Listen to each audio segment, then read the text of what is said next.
So today we're taking a look at the development blog, and Wargaming has published, well, an important message for the community. And it appears to be signed with two of Wargaming's higher ups. If we scroll down to the bottom, Victor and Andre. I'm not even going to try and pronounce their last names because I would do a horrible job of that.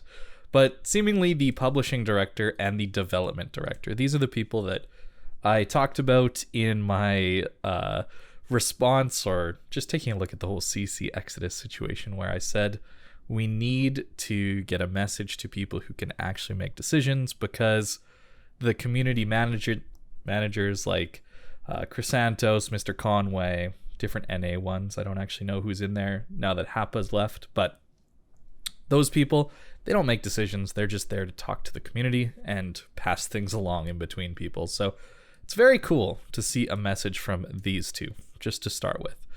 Now let's see what they have to say. This is a long one. Dear players, lately a lot of you have been upset with various incidents, our decisions, as well as the general state of things in the game and community. Before we continue, we want to apologize to all of you, players, content creators, moderators, testers, and other volunteers. To those who support us and those disappointed with us. Everything that happens within the game and the community is our responsibility, and we are sorry that we let the situation come to its current state. That's a good start.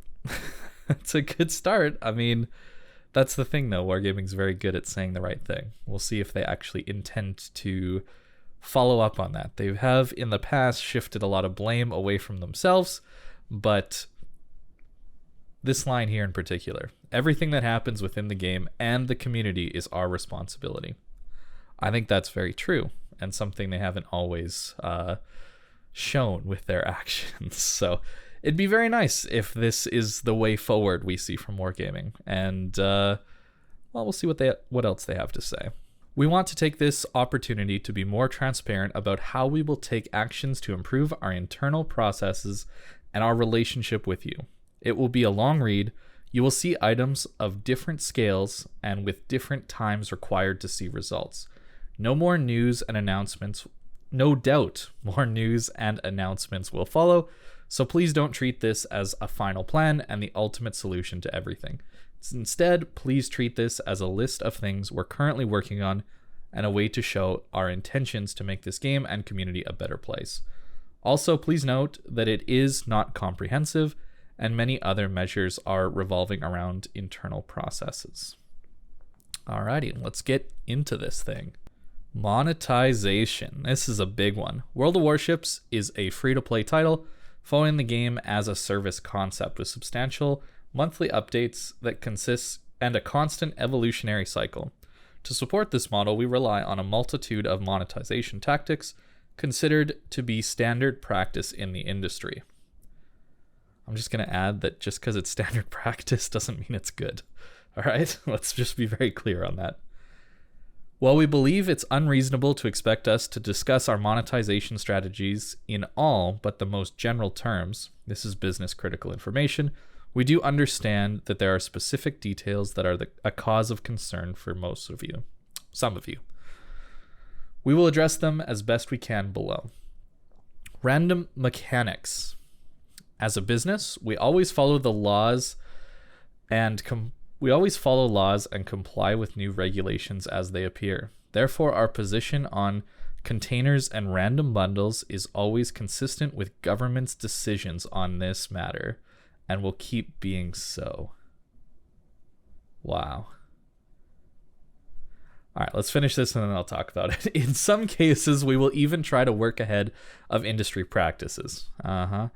We are aware that there are slowly progressing trends to regulate the digital space more and more to catch up with technical solutions and business models built on them. With that in mind, we appreciate your feedback and commit to the following. From now on, all new ships, if they are distributed via containers or random bundles, there will be an alternative way to obtain them. Methods may vary and include time gating, i.e. early access and delaying offers, direct purchases, completing in-game activities, etc. Well, that last part is good. I do think that I have less of an issue with loot boxes, assuming there's ways to obtain things without gambling for them. But I do think early access, time delayed offers, it's pretty clear that people are just going to gamble for them. 2 months, 3 months, that kind of thing, to actually get access to these things, to even purchase them. Or do you buy a bunch of loot boxes? I think we all know what that's going to do. But let's go back up to where they say their position on containers and random bundles is always consistent with government's decisions on this matter, and will keep being so. So all they're doing is what is legally required of them. And usually what's legally required of someone is not really the best standard to hold someone to.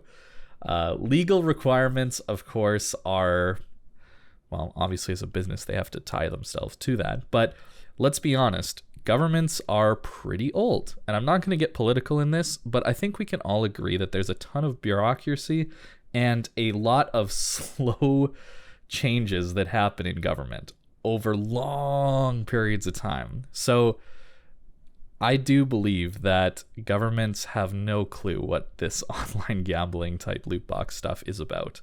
And it's going to be a long time until we actually see any real regulation on them.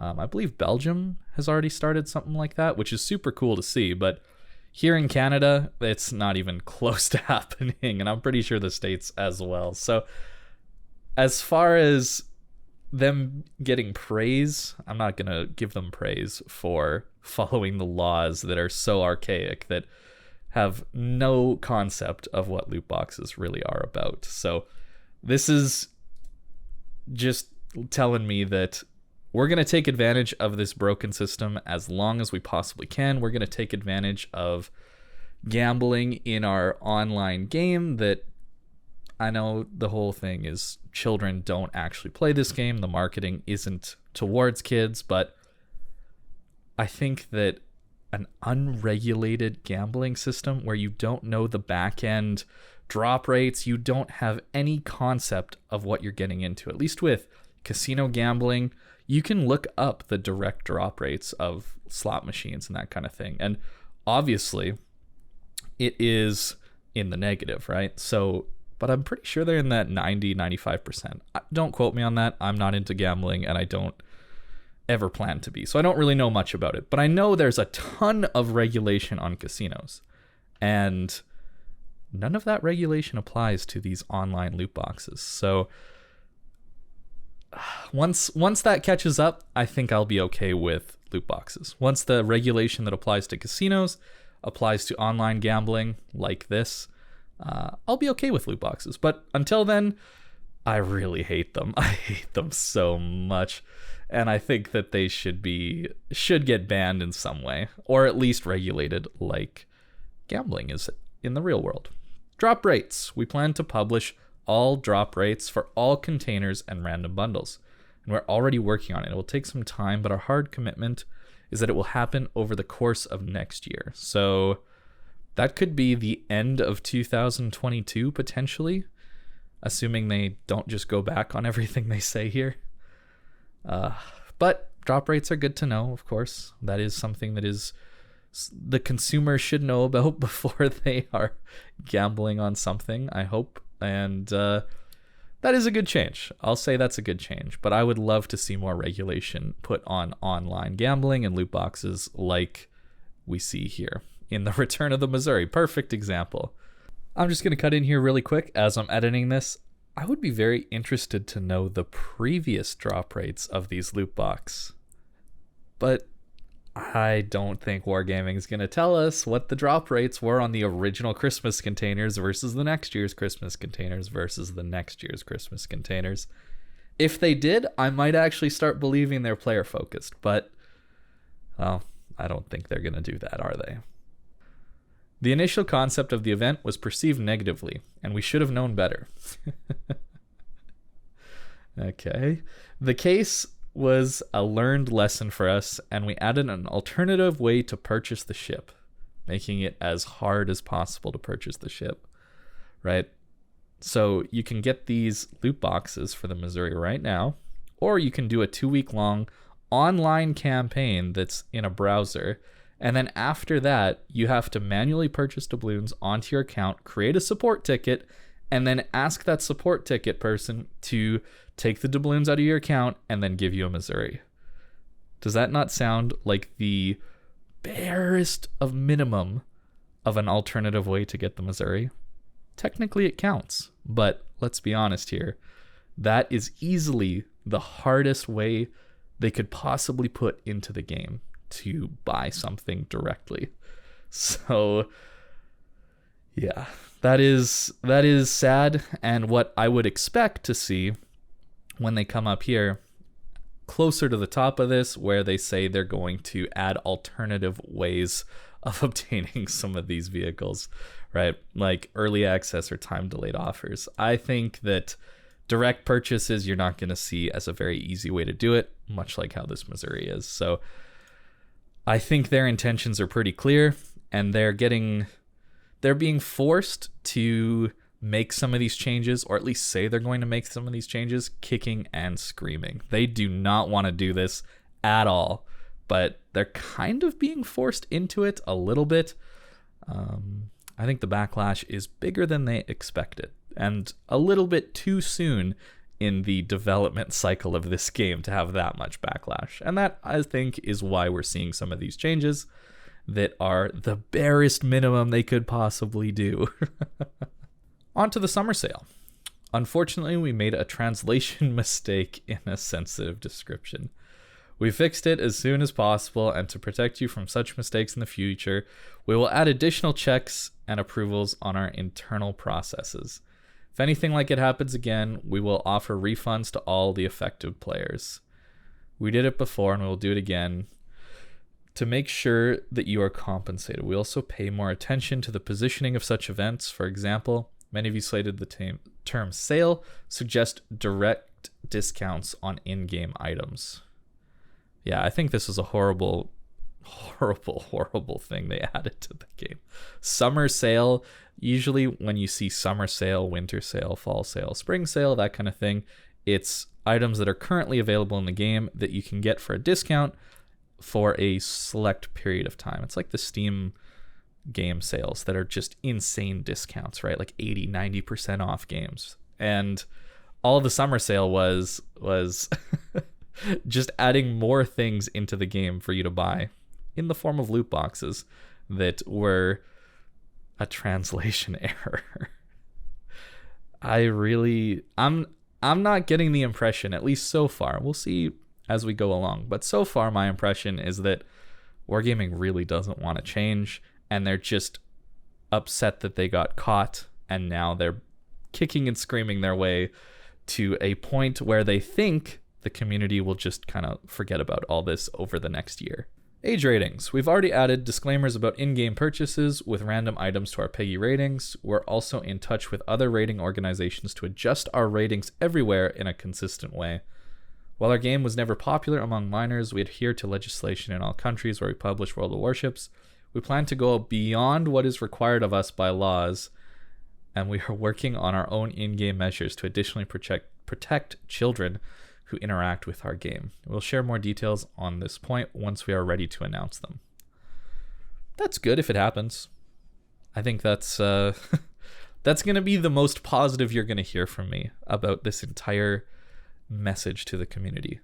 It's good if it happens. That'll be the best they can do. Outside of that, I'm going to be pretty critical on Wargaming, because it's getting to the point where they just keep saying things and then doing the opposite, or doing the bare minimum they could possibly do to adhere to the laws, right? And that doesn't bring you goodwill with the community, that's for sure. Feedback. One of the main topics we wanted to address is how your feedback influences the game. Regrettably, it was not always clear how we use certain types of feedback and where it fits into our decision-making process. We've always taken it into account, but looking back, we see that in some cases, it was not balanced well enough against other equally important sources of information, large volumes of data, and the team's creative vision for the game. We want to change this situation and make sure we pay more direct attention to your suggestions and opinions while also giving you more insight in how the decisions are made. Things we're considering and evaluating right now are what we're going to get into next. I think the issue here is the team's creative vision for the game. And I don't know a lot about the situation with Turi being kicked from the Russian CC program, but I believe it was over pointing out how little the developers actually play this game, to the point where I think it was his dad plays the game super casually and has more battles than the developers do in a month-to-month basis.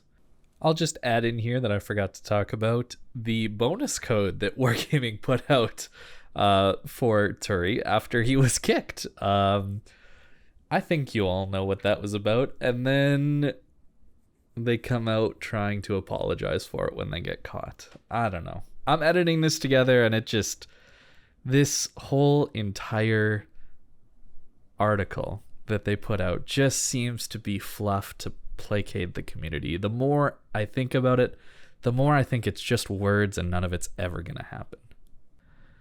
And I get that you don't want to necessarily work on the game for hours and hours and hours during the day at work and then come home and then just play the game you were working on. I totally understand that. But at the same time, you would think that you need to at least play the game enough to have a good creative vision for the game. And at this point, the way this game has slowly been heading ever since, well, before the CV rework, but the CV rework is a nice place to draw a line in the sand of the game got significantly worse after that. And maybe if the developers played the game a little more, they'd have a better creative vision for the game.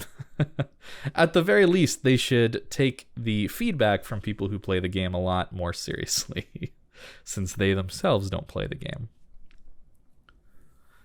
More reaction to feedback on ships balance. We know there are several ships you want to be addressed, and we'd like to confirm balance changes are planned for Zao, Petropavlovsk, and FDR in 10.10. What happened to Zao having enough games played, and therefore it's okay? Wasn't that the statement they made earlier? They just contradict themselves, and the only time they say anything towards helping the community and extending olive branches and actually listening to the community is when the community throws an insane amount of pressure on them. Otherwise, they could not care less what the community thinks. But Zao, Petro, FDR, that'll be some good balance changes. I would love to see that. More on the lines of all CVs getting a overall power nerf. They still have, I'm sure, the highest battle influence out of any class, and them being added into 7v7 game modes. The class has the most battle influence in 12v12 per Wargaming charts that they themselves showed us, and then they're putting that ship that has the most battle influence when one of them is in a 12v12, and they put two of them in a 7v7 clan battle? Are you kidding me? That's insane. Sorry, tangent aside, but that's why I'm not playing clan battles this season. Moving forward, we will try to increase the promptness of addressing release ships in a similar way when it is not possible. For example, changing a ship will move it out of the interval of normal performance. We will put more effort into giving you insights and explaining our reasoning. That would be good. It'd be cool to see some charts and different things. Obviously, they can't show us everything. I'd love if they did, but some charts to show how a ship on average is performing. That would be very interesting to see how they are, not only their thought process on how they are deciding to make these changes, but also the data that backs up their reasoning. And maybe potentially their reasoning is flawed, and we could see that. I think that would be interesting. Aircraft carriers. Despite many other things happening in the game, we haven't forgotten that there are still questions to be answered regarding CVs. We've implemented a lot of changes to this class since the rework, but we acknowledge more changes may be needed. CV spotting is a good example. We conducted several tests before and did not find a good, adequate way to address it. That does not mean that we will not continue to improve it. It's not something that can be done quickly. Please keep that in mind. Another common question is regarding odd tier carriers. which were previously mentioned as support CVs. Right now, they're in early prototyping stage, developing document concepts, and we want to honestly tell you they are not expected in 2022. Well, that makes me happy. The longer more CVs are pushed back, the better, in my opinion. I do think it's a little bit crazy that they know that there's problems. We acknowledge more changes may be needed. They know there's problems with aircraft carriers, and they won't make changes to them, right? They keep conducting these internal tests with players who don't actually play the game all that much, and for whatever reason, can't find a way to address it in an adequate way, right? And they keep doing these tests and nothing ever changes, but they know there's a problem. And what do? They just leave the overpowered aircraft carriers in the game. This seems like something where wouldn't you just remove it from the game temporarily if it's making your game worse, and then work on it and then try and reintroduce it? Doesn't that seem like it would be a more healthy experience for the player? But no, Wargaming is not player focused. They are not player driven. It's all about the bottom line, and removing aircraft carriers would mean bad things for the bottom line. So they'll stay in the game in a broken state, and maybe we'll see some changes eventually, right? I'm not going to hold out hope for that. New gameplay experiences. We'll keep evolving the game by introducing new game modes and mechanics, both fiction and history-based. For example, in 10.8, we have a new game mode, Convoys, inspired by historical events. We will keep exploring new game modes in the future. It's one of our priorities. Expanding permanent types of battles, primarily random battles, with new modes is also one of the long-term goals to keep the game fresh and entertaining. When was the last time we had a new map? When was the last time we had a new game mode? That's a long time ago, dude. And I think the last time they changed something, it was Epicenter, just to make it worse. Right? Where you couldn't stall out all the caps from the middle. And it essentially just meant steamroll after steamroll.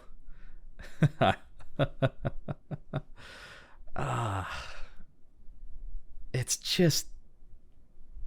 Well, they're going to talk about maps later. We'll just keep on going and see what they have to say.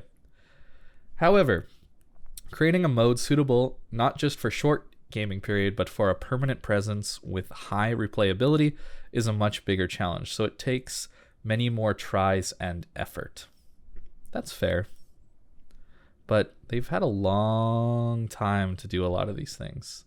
They've had a long time to balance CVs. They've had a long time to add new game modes. They've had a long time to add new maps. But what have we had instead?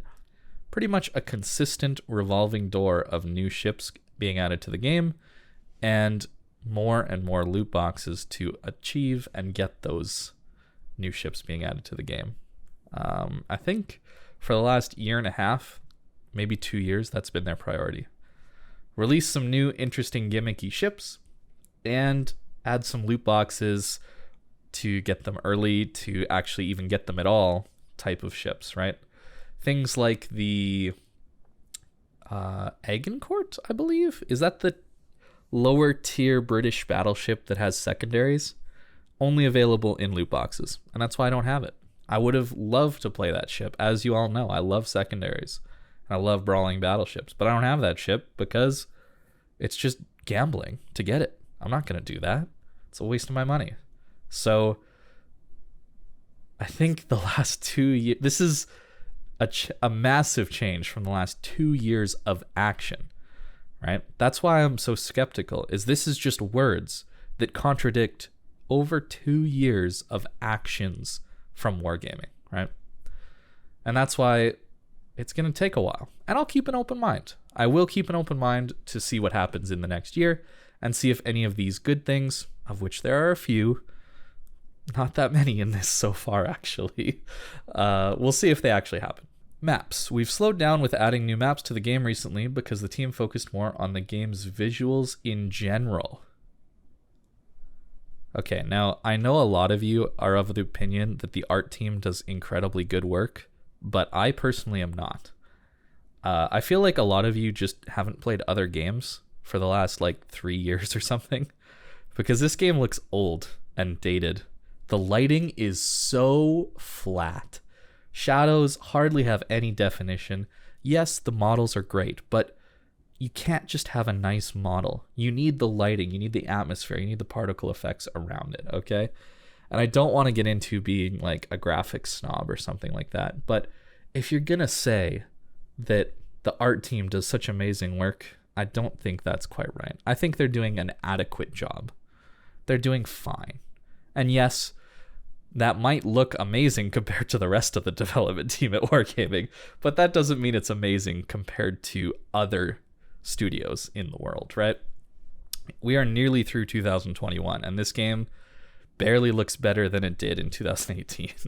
And a few splashes here and there aren't quite enough to change my opinion on that. I think the whole lighting system would have to be overhauled. World of Tanks, for example, does look very good. And I think even most people would agree that the look of World of Tanks is so much better than World of Warships at this point. And I would argue World of Tanks is about what a 2021 game would look like. As well as introducing a whole new level of underwater world. That said, in 2022, at least one new map will be released, and another one has some changes to make it in time.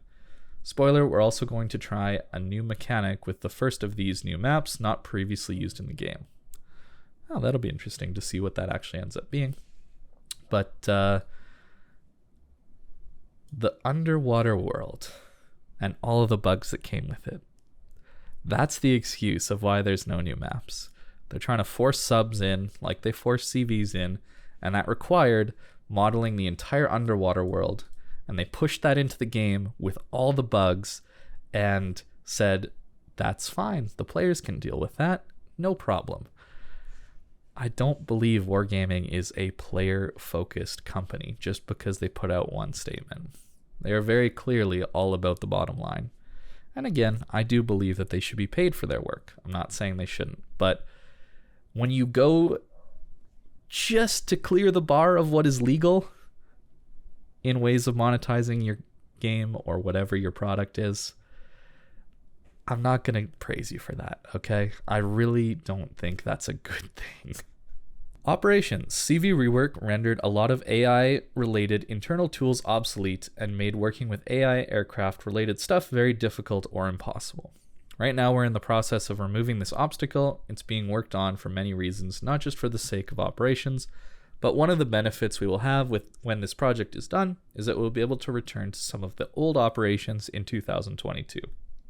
I don't know why they didn't just rework some of the operations so they could be completed without CVs in them, right? Why do they have to be pulled completely from the game? It seems really odd. But I guess I hope we'll see this. If they actually do it, there you go. There's number 2. If it actually happens, it'll be good. And other. There are plenty of other things we know you're interested in, and quite a lot of them are being worked on in different stages of development. We haven't forgotten about such things as secondary builds for cruisers, the update for some old ship models, and Tier 4 carrier tuning. Huron coming 2022, West Virginia 44 coming 2023. Addressing the chat system, improvements for ranked battles, many other small and not so small changes to the game will make your experience with it better. I mean, it's good they got plans to change the game and add things to the game in the future, but some of this stuff has been promised in the past. Wasn't the update of all the old ship models promised to be done by the end of 2022? I'm not quite sure if that was the date, but I'm pretty sure the time has passed where they said they would have them updated. And Montana still doesn't look like Ohio does in terms of its modeling. And there's obviously some others like that as well. So again, Wargaming has said the right things in the past, but they haven't actually followed through. And that is why I am skeptical. Communications. We are a large distributed team of over 500 people working across more than 4 countries, coming from all walks of life, culturally varied, and hindered severely by the pandemic from traveling to see each other in person to be able to align on certain matters. We're bound to have organizational challenges in the realm of communication. However, these internal challenges should not be visible, much less influence the player experience. Improving communications is a never-ending process, which needs to be evolutionary, not revolutionary. So you'll see those improvements incrementally over time in many areas, rather than as a one-time institutional overnight change, but we want to address a few specific points you pointed out in this area. I think it's a fair point to say that with COVID, a lot of people have struggled to work and regain some of the productivity that they had pre-COVID when they were in office, but it's been like a year and a half now at this point. There's a lot of tools that have been developed, and the vast majority of companies have figured it out. And in 2021, with the technology we have and the ability to connect with one another all the time, just in our pockets, in our phones, I don't think that's a really good excuse for poor communication. I think Wargaming goes to the communication excuse because they don't actually have poor communication. They use it as a way to get out of situations where they overstep their bounds to what they thought the player base would be okay with. And then they just backpedal and say, oh, it's a communication issue. That's all. And in the past, that's been obviously a translational issue since they're an international company. Currently, they're using it as a COVID issue, and communication has broken down because people are working from home. I'll be honest, I would have bought that in the first couple months of COVID. I don't buy it now. Community Contributor Program. When we created our CCTP, our goal was to help talented folks interested in our game create content and grow their channels. Right now, it's clear that a lot of things in the program do not work as they should, which leads to frustration and failed expectations. Even though some of our parts are running well, we will update the program both in terms of rules and the way we work with it internally. We expect it to have some sort of internal plan and first action points ready in the second half of September, and then proceed with the changes during this autumn. This is the interesting thing for me, right? Because I've never been a CC. There's been some weird people in the comments accusing me of not leaving and joining their crusade or whatever, but I've never been a CC. I couldn't leave if I wanted to. So it'll be interesting to see the direction this program goes. And I would like to think that I am a pretty level-headed person who can look at things objectively. Of course, we all have our moments where we get frustrated with the game, right? But I would like to think I am that.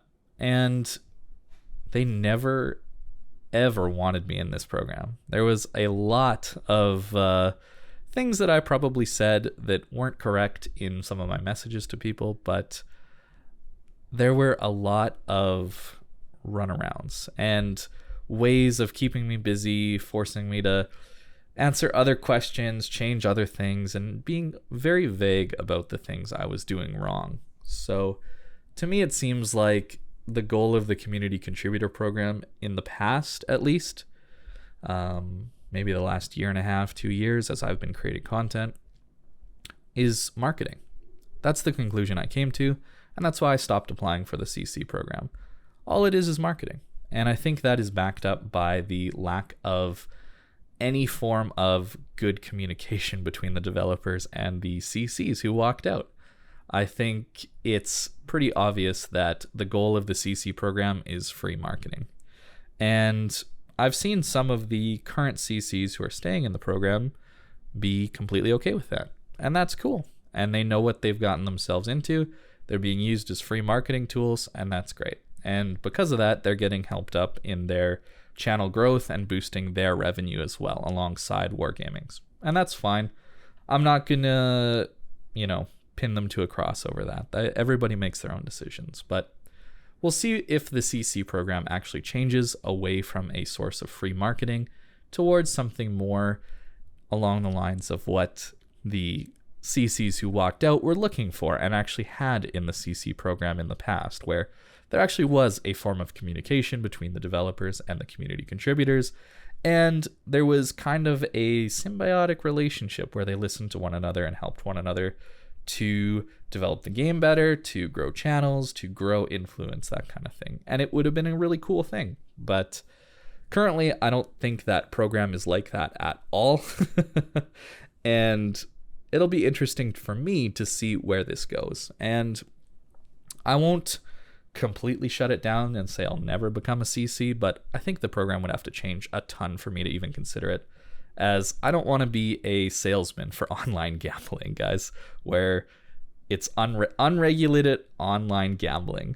I would never take a sponsorship like that. For example, something like Raid Shadow Legends or any of these other sponsorships you see in other YouTube videos. I've had a few offers, and I gotta say, I'm not really interested in pushing some of that junk on you guys. And at this point, I think Wargaming's community contributor program looks a little bit like that kind of junk pushing on a community. So we'll see how it goes. And I'll let you know if I'm ever thinking of reconsidering my position. Future of the game. We'd like to offer you a deeper look into the future of the game. Right now we have dev blogs where we basically announce everything that comes to Super Test and the Waterline series, quarterly updates. To complement these and expand the horizon of events, we want to share a general roadmap with you of what you can expect to see in World of Warships in the future. It will give you an idea of what we want to focus on, but please keep in mind that things can and will change. At the same time, we want to show the progress of World of Warships archives. The game evolves a lot each year, and it will make it easier for you to follow what we are doing. That'll be good if they implement it. There's another one. It'll be good if they implement it. But it remains to be seen if they're going to do any of this stuff. Communications quality. There have been a lot of communication mistakes and incidents on our side recently. While mistakes always happen,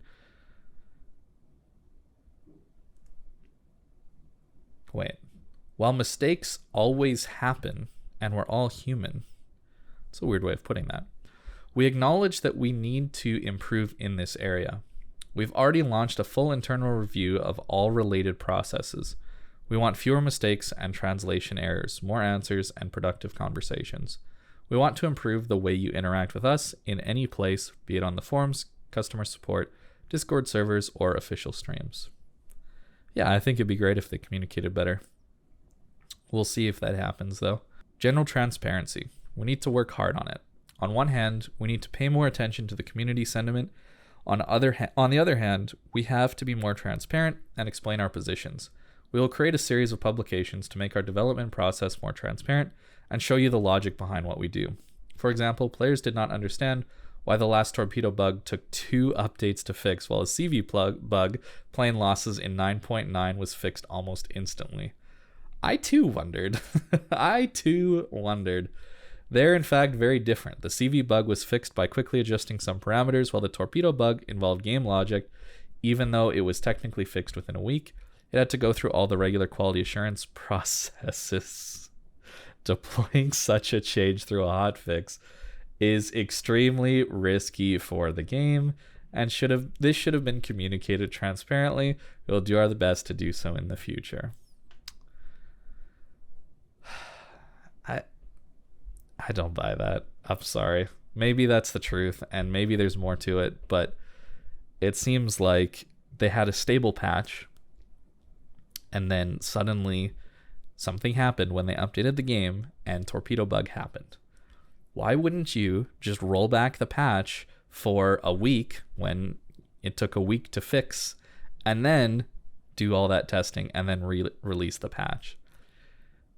Most likely because there was a new ship line or something added to the game where you could buy loot boxes for it and gain access to it. To me, it really does show that they don't actually care. They don't actually want to have a good functioning game. They only care about that bottom line. And plane losses in 9.9 was impacting the bottom line because the CV rework needed to be seen as successful for their bottom line to be good. Whereas the torpedo bug didn't really impact their bottom line because the loot boxes that would have come out with that patch, whatever they were, or whatever new premiums or lines, would more than make up for that. And The players can deal with it. It's fine. This company is not player focused. This company is not interested in making a good product for you to play. It seems like they're interested in making a gambling house, a casino that just is finely tuned to make as much money as possible. And anything that disrupts that will get fixed quickly, and if it doesn't disrupt the money flow, it'll happen when it happens. In-depth communications and insights. While it's necessary, we use more specifics and will provide deeper explanations of our decisions. For example, we implemented the system for CVC ship bans, clan battles, which helps us to keep the meta fresh. We want to tell you more about how and why we use it, as it is something that our hardcore players are interested in. Yeah, for sure. I think it'll take more than just the explanation. I think it'll take actually seeing the data that led to that explanation. And maybe not all the data, but some of the key data that led to the decisions and the logic that they're hopefully going to provide. But it's unlikely that that'll happen. We'll just get a more in-depth explanation. And hopefully it's not condescending and talking down to us like we're idiots and the developers are these all-powerful beings in this game generously providing us with this explanation. Hopefully it doesn't come across like that. All of it is just our current first plan. We will keep looking for other points of interest and challenges. We want to show you our responsibility, care, and desire for the game to be the way we communicate and through our actions, make the game better for everyone. A final word on passion and communication. While we're working hard to improve the way we communicate and interact with you, we want to take a moment to address your passion and the way we communicate with each other. We know that you care about the game a great deal and ask that you remember that there are people, community managers, support staff, developers, and volunteers that read your communications and posts, whatever they may be. While we as a company certainly need to work on the way we communicate with you, we ask that you treat people you interact with fairly and with respect. Your voice will carry as much or more weight with them if you present your feedback and opinions in a reasoned and constructive way. And that's it. I hope this was presented in a reasoned and constructive way. And I hope that isn't used as an excuse to just ignore negative feedback, just to brush everything off that's negative as, they don't respect me. They don't respect me. Because that's what it's seemingly been in the past. And I think this should just be sent right back at Wargaming. Wargaming, your voice will carry as much or more weight if you present your communications and opinions in a reasoned and constructive way. And then followed by actions, I would add to that, because a lot of it doesn't seem very constructive in the past couple years. So I think it'd be really interesting to hear about the communication that caused all of this CC drama and all of these CCs leaving. Wargaming really wants us to respect them, and I think that is completely fair. They're human beings and they deserve respect. But you know who else is a human being and deserves respect? Little White Mouse and every community contributor. But did Wargaming treat them with respect? I'm not so sure, and it'd be very interesting to know what was actually said between them. And they probably won't ever release that, but it would go a long ways to letting me know that they want to do better if they publicly say, this is what happened, and we're sorry. But that'll probably never happen, and that's kind of unfortunate. That is the dev blog. What a massive, massive blog post they put out here. Full of platitudes and calming words to hopefully tame the crowd. And that's what this seemingly was to me. That's the impression I got. And there's some good ideas in here, I won't lie. I gotta say, there's some really good ideas, Wargaming, but you do have to follow through on them. And I will be watching to see if you do.